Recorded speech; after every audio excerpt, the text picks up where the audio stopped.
I've trailed this as an end of year roundup, but I suspect you'll find it more of what we used to call in literary circles a stream of consciousness, and what the kids now, I believe, call random.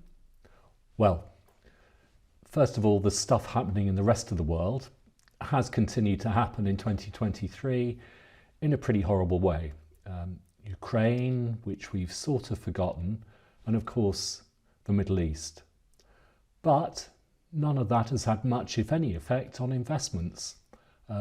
Putin and Ukraine did their worst last year, and as soon as it was clear that it was people and not oil that were going to be affected by Israel-Gaza, the hard-hearted markets kind of lost interest. Nope, for us, talking to you about investments you already have or might be thinking of having, it's been all about interest rates. And interest rates are all about inflation.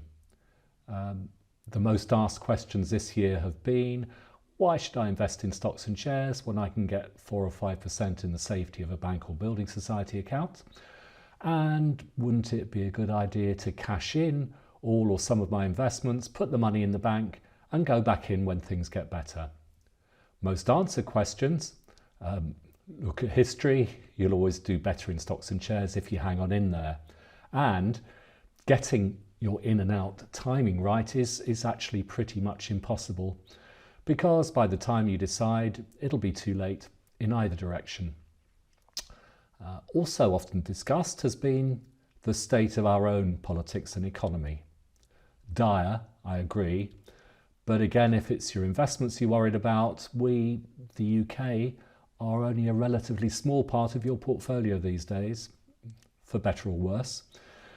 And if you think it is for worse, then it's likely, alas, to get worse still before it gets better. What happens here, which does affect your investments, is the tax you have to pay. Now, there were rumours that inheritance tax would go, but it hasn't been touched. The pension lifetime allowance has gone, but it might come back when Labour get in, and when they do, if they then get around to it. But most importantly, allowances, tax allowances have all come down.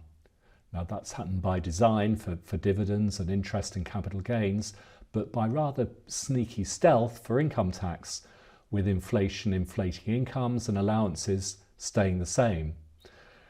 If you want any of that to change, you need Liz and Kwasi back, and I don't think that's going to happen. I was right about Farage not winning I'm a Celeb, wasn't I? Well, okay, only just. In the world of financial advice and financial services, if you don't mind a bit of navel gazing, our regulator, the FCA, Financial Conduct Authority, introduced this year something called Consumer Duty, a big part of which asked all firms to look at whether they offer what they've called fair value to clients and consumers, and for us to look at which clients we should look after, what sort of service we should offer them. Now, the effect for a lot in the advice sector has been maybe, I think, not what was intended. Many of us have looked at what we do in comparison with others, particularly the big others, the big firms, and decided that we're actually undervaluing ourselves. That perhaps we can't and we shouldn't try to be all things to everyone. Anyway, more of that in the year to come, which I hope is going to be a great year. And I hope it's happy for you all, and Merry Christmas.